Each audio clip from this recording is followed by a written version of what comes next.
Let me tell you something before we even begin.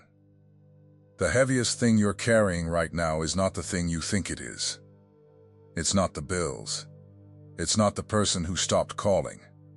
It's not the door that closed last month. The heaviest thing you're carrying is something God never handed you in the first place. You just picked it up one day. And you never put it down. You've been tolerating it. Quietly. For years, maybe. And you told yourself that tolerating it was patience. You told yourself that carrying it was faith. But there's a difference between the weight God gives you and the weight you refuse to let go of. And today, right now, we're going to name 9 of them. 9 things you've been tolerating that heaven never asked you to hold. My name is George. I've spent a long time walking with people who were chosen for something and didn't know it yet. People who kept mistaking their assignment for a burden. And I've noticed something. The chosen ones, the ones set apart, the ones who feel that quiet fire they can't explain, they're almost always the ones tolerating the most. Because when you're built to carry weight, the enemy hands you weight that was never yours, and you don't even question it. So let's question it. Together, right now. Here's the first one. You've been tolerating relationships that only exist when you're useful. Think about that for a second. There are people in your life who reach for you when they need something and vanish when they don't, and you've allowed it. You've called it loyalty. You've called it being the bigger person. But somewhere deep down, you know the truth. You're the one who always reaches out first. You're the one who apologizes for things you didn't do, just to keep the peace. You're the one carrying a friendship on your back like a stretcher, dragging someone who wouldn't lift a finger for you. Look at Joseph, not the older Joseph, the governor of Egypt with the fine robes and the power. Go back further. Go to the pit. 17 years old, thrown into a dry well by his own brothers, listening to them eat lunch above him while he screamed. These were his blood. These were the people who were supposed to protect him. And they sold him for 20 pieces of silver to strangers heading to a foreign land. Here's what most people miss about that story. Joseph didn't do anything wrong. He wasn't cruel. He wasn't arrogant in the way people accuse him of being. He simply carried a dream that made the people around him uncomfortable. And their answer to his light was to bury him in the dark. And it didn't stop. In the pit. Follow him further. He ends up in Potiphar's house, and he does everything right. He serves faithfully. He refuses to betray the man who trusted him, even when Potiphar's wife throws herself at him day after day. And what's his reward for integrity? Prison. A false accusation from a woman he refused. He was punished for being good in a place where being good was inconvenient. Then in prison, he interprets a dream for the cupbearer and asks one small thing in return: remember me when you get out. And the cupbearer walks free and forgets him completely. 2 more years Joseph sat in that cell, forgotten by the one person he'd helped. Do you feel that? The pattern of being useful and then discarded followed him for years. And yet God was never using him for someone else's convenience. God was building a governor in the dark, one betrayal at a time, so that when the day came, Joseph would have the character to save the very brothers who threw him away. Sometimes the people closest to you can't handle what God is doing in you. And that's not a reason to hate them. But it is a reason to stop handing them the keys to your peace. God didn't ask you to tolerate being valued only when you're useful. He asked you to walk with people who can see you when you have nothing to give. Which brings me to the second thing. You've been tolerating a version of yourself that's smaller than who you actually are. You shrink. In rooms, in conversations, in your own prayers. You've learned to make yourself easier to swallow. You laugh a little quieter. You say yes when everything in you is screaming no. You've become an expert at being agreeable, and it's costing you your soul one small surrender at a time. I want you to see Gideon for a moment. When the angel of the Lord found him, Gideon was hiding, literally hiding, threshing wheat in a winepress, down in a hole, terrified the Midianites would find him and take what little he had. And the angel walks up and says something that must have sounded like a cruel joke. He calls him a mighty warrior. A mighty warrior, hiding in a hole. But God doesn't call you what you are in the moment. He calls you what He built you to be. Gideon saw a coward. God saw a general. And the tragedy would have been if Gideon had spent his whole life agreeing with the smaller name. You've been agreeing with the smaller name. Stop it. God never asked you to tolerate a shrunken version of the person He designed with His own hands. The third thing is quieter and heavier. You've been tolerating guilt for a season that's already over. You keep going back to the thing you said, the choice you made when you didn't know better, the years you feel like you wasted. You replay it at night when the house goes quiet, and you let it whisper to you that you're disqualified, that God could never use someone with your history. And here's what I need you to understand. That guilt is not conviction. Conviction from God moves you forward, it corrects you, and then it lifts you. Guilt just chains you to a moment God already forgave and forgot. If God isn't holding it against you anymore, who gave you permission to keep holding it against yourself? Look at David. After everything, after Bathsheba, after the cover-up, after the death that came from his own decisions, this same man is called a man after God's own heart. Not because he was perfect. He was catastrophically imperfect. But because when he fell, he didn't stay on the ground rehearsing his shame. He got up.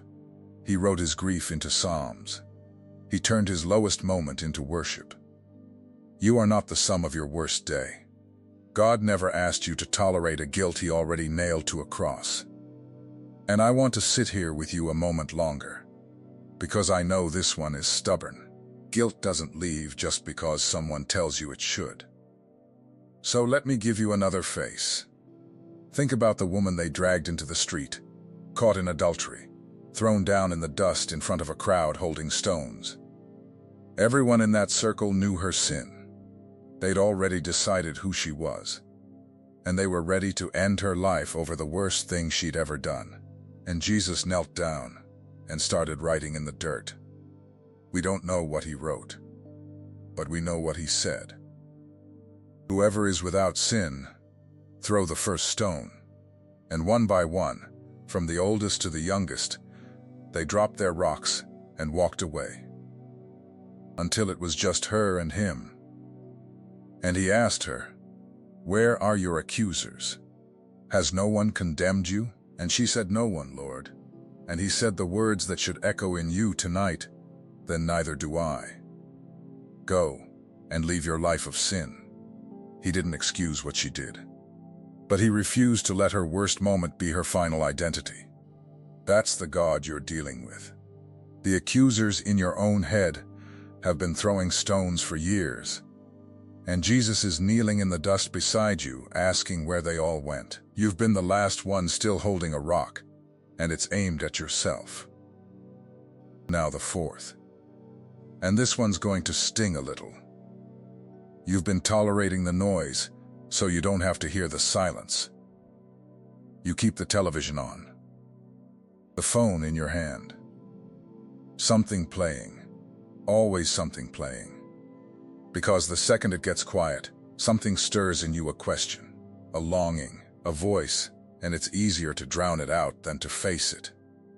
You've filled every gap in your day with sound, because silence forces you to confront the thing you've been avoiding, that God has been trying to speak to you, and you keep turning up the volume on everything else.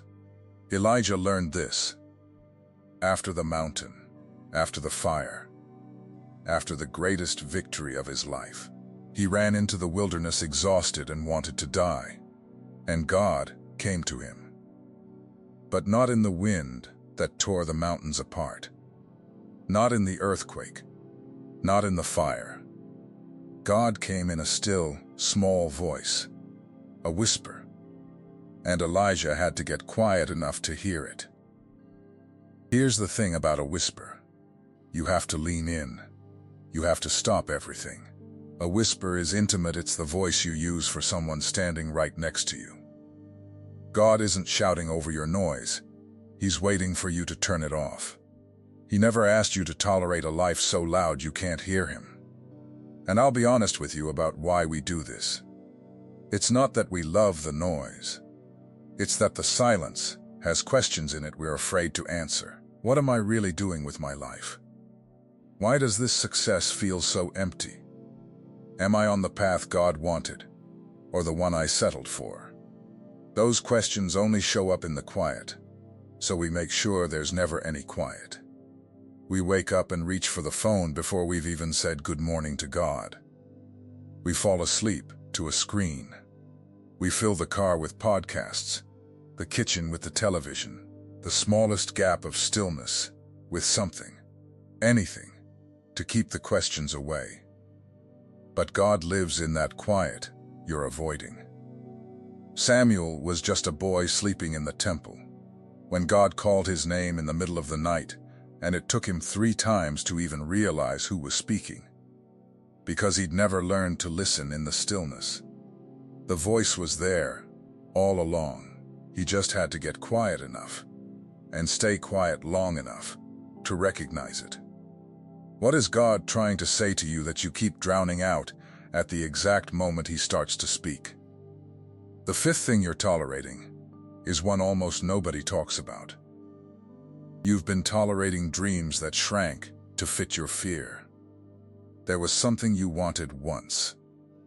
Something big. You could feel it, a pull, a calling, a picture of a life that looked nothing like the one you're living.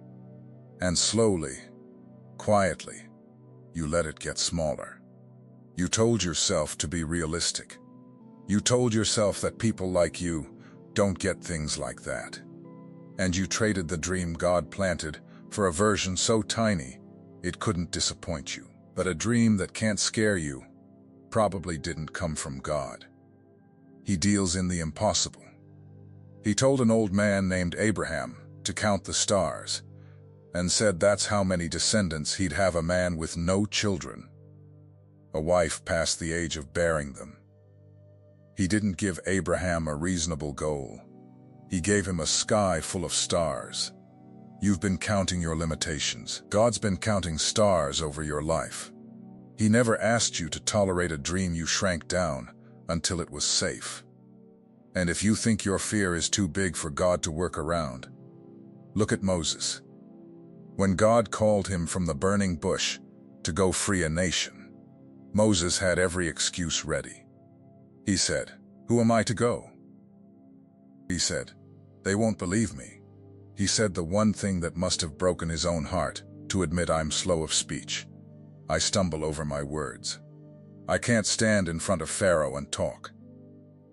Here was a man carrying the biggest assignment in his generation, and his own mouth felt like a disqualification. Now think about what fear had convinced Moses to become. 40 years he'd been hiding in the desert, tending someone else's sheep, a former prince reduced to a shepherd, because one mistake sent him running.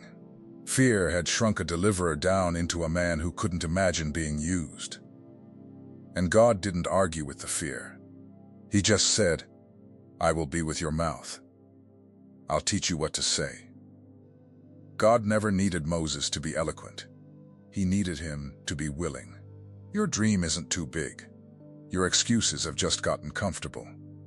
And God is standing at your burning bush right now, unimpressed by every reason you've rehearsed for why it can't be you.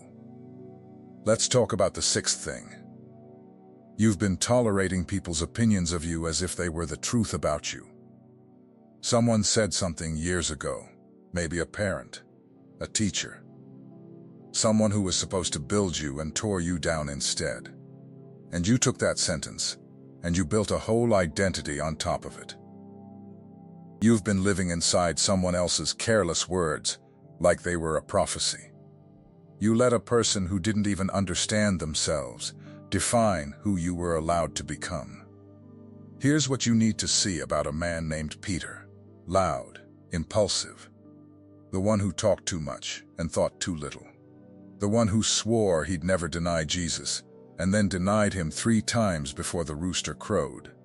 If you judged Peter by his worst moment, by the fear in his eyes at that fire, by the curse words he used to distance himself from the man he loved, you'd write him off completely. But Jesus didn't call him by his failure. He called him a rock. He said, "On this rock I will build my church." Jesus looked at an unstable, frightened fisherman and saw the foundation of something eternal. God's opinion of you was formed before anyone else ever got a chance to speak. He never asked you to tolerate a label that someone else slapped on you in a moment of their own pain. There are messages that pass through your eyes, and there are messages that pass through your spirit. If something in you recognized itself while watching, don't dismiss it. That is the Spirit confirming what was already written. The secret protocol carries 7 keys that unveil what heaven deposited in you before you ever arrived, things no one around you has ever been able to name. It comes with the full audiobook for your moments of prayer, silence, and encounter with God. And you also receive the Awakening Map, the guide that illuminates the 5 seasons of spiritual awakening, revealing with precision exactly where you are and what comes next. The link is pinned in the first comment, but only for a limited time. Don't let this moment pass without a response. I say that because I've watched what happens when someone finally stops tolerating the weight and starts understanding the design. Everything changes. The heaviness they thought was their personality turns out to be a coat they were never meant to wear. And underneath it, there was always something God put there on purpose. Now let's get to the 7th thing. And this is where it gets real. You've been tolerating a busyness that keeps you from your calling. You're always doing something, always moving, always solving someone else's problem, answering someone else's need, filling your calendar until there's no room left to breathe. And it feels productive. It even feels holy sometimes. But if you're honest, some of that busyness is a hiding place. Because as long as you're busy serving everyone else's assignment, you never have to face your own. You never have to sit still long enough to ask what God actually called you to do. Remember Mary and Martha. Jesus comes to their home, and Martha is doing everything right by the world's standards, cooking, cleaning, serving, running herself ragged to be a good host. And Mary just sits at Jesus' feet and listens. Martha gets frustrated. She wants Jesus to tell Mary to get up and help. And instead, Jesus says something that must have stopped her cold. He says Mary has chosen the better thing, and it won't be taken from her. There is a kind of doing that is actually a way of avoiding being. And God sees the difference. He never asked you to tolerate a life so full of activity that you missed the whole point of why you're here. And notice what Jesus didn't say. He didn't tell Martha the cooking was worthless. Someone had to make the meal. The serving mattered. What he was pointing at was the anxiety underneath it, the way Martha's heart had gotten tangled up in doing so many things that she couldn't sit still in the presence of the very one she was working so hard to honor. She was serving Jesus in a way that kept her from actually being with Jesus. And how many of us do exactly that? We serve at the church. We help the neighbor. We answer every call. We carry every load. And somehow in all of it, we've gone weeks without simply sitting at his feet and letting him fill us back up. You cannot pour from a cup you never stop to refill. That relentless motion you're proud of might be the very thing keeping you empty. God doesn't measure your worth by how much you carried today. He's not impressed by your exhaustion.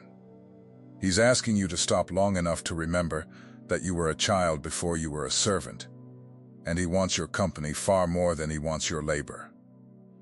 The eighth thing might be the one you feel the most. You've been tolerating a loneliness you were never meant to normalize. You've gotten used to it. That's the dangerous part. You've told yourself, this is just how it is, that you're the strong one, the one who holds it together, the one everyone leans on and no one checks on. You've built a fortress, so nobody can hurt you. And now you're standing inside it, wondering why it's so cold. And you've stopped even hoping it could be different. Because hoping hurts more than accepting.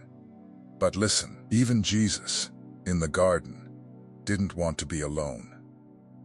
On the hardest night of his life, he took his closest friends with him and asked them to stay awake, to sit with him, to just be near while he wrestled with what was coming.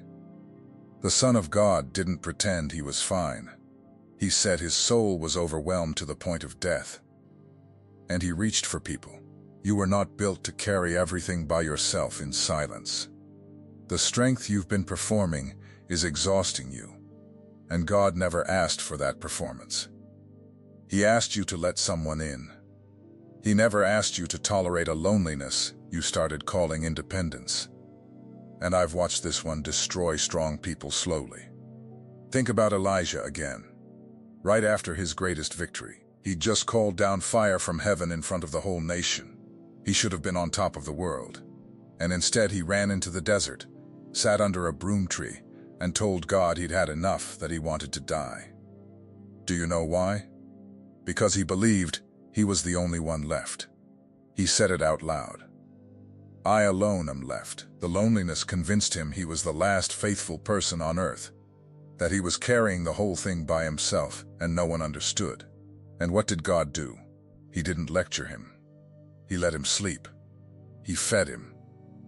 And then, gently, he corrected the lie. God told him there were 7,000 others who had never bowed their knee to a false god. 7,000. Elijah wasn't alone. He just felt alone. And the feeling had grown so loud, it started sounding like the truth. Maybe you've been telling yourself the same thing. That no one gets it. That you're the only one holding your world together. But feeling alone and being alone are two different things. And the enemy loves to blur the line. God has people for you. He always has. You've just built the walls so high you can't see them waving. And now the ninth thing, the last one, and maybe the deepest. You've been tolerating a distance from God that you keep blaming on him. Somewhere along the way, it got quiet between you and heaven. And you decided it was God who pulled back. You decided he got busy, or disappointed, or distant. And so you stopped reaching. You still believe in him, you'd never deny him, but the closeness you used to feel, the fire, the sense that he was right there with you, it faded. And you've been tolerating that distance like it's permanent. Like the intimacy you once had is a season that's gone for good. Think about the prodigal son. He took his share, walked away, wasted everything, and ended up feeding pigs and eating their food. And when he finally decided to go home, he rehearsed a speech about how he was no longer worthy to be called a son.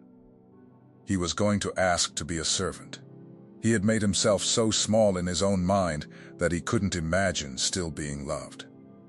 But here's the image I can't get out of my head. The father saw him while he was still a long way off, which means the father was watching. Every day, probably, scanning the horizon. And when he saw that broken silhouette in the distance, he didn't wait for the speech. He ran. A grown man, in that culture, running like a child, undignified, desperate, joyful, running toward the son he never stopped loving. The distance you feel is not God walking away. It's God standing on the porch, watching the road, waiting for you to turn around. He never asked you to tolerate a separation he's been aching to close. So there they are. 9 things. 9 weights you've been carrying that were never yours to hold. Relationships that only value your usefulness. A shrunken version of yourself. Guilt from a season that's over. Noise that drowns out his voice. Dreams you cut down to fit your fear. Other people's words worn as your identity. Busyness disguised as purpose. A loneliness you renamed strength. And a distance you blamed on God when he never moved an inch. I want you to do something for me before you go. Don't just nod along and close the video. I want you to go down to the comments and tell me which number hit you the hardest. Just the number. And one honest sentence about why. Not a prayer request you'd write for Show the Real One. The one you'd only say out loud if you were sure no one could judge you. Number 3. And here's the guilt I can't put down. Number 8. And here's the loneliness I stopped admitting. Whatever it is. Because the moment you name it, it loses its grip. The thing you can say out loud is a thing you can finally set down. And here's what I know. Standing on this side of a lot of years and a lot of stories. The weight you put down today was never a punishment. It was a test of whether you'd trust him enough to let it go. You've been so faithful in your carrying that you forgot you were allowed to rest. But the arms that were strong enough to hold all of that, imagine what they could hold if you finally let them hold something God actually gave you. Set it down. Not tomorrow. Now the Father's already on the road. He's already running. And the only thing standing between you and the embrace you've been missing is 9 things you were never asked to carry in the first place. And remember, everything I spoke about goes deeper inside the secret protocol. Pinned in the first comment. The 7 keys, the audiobook, and the awakening map are there waiting for you whenever you're ready to take the next step.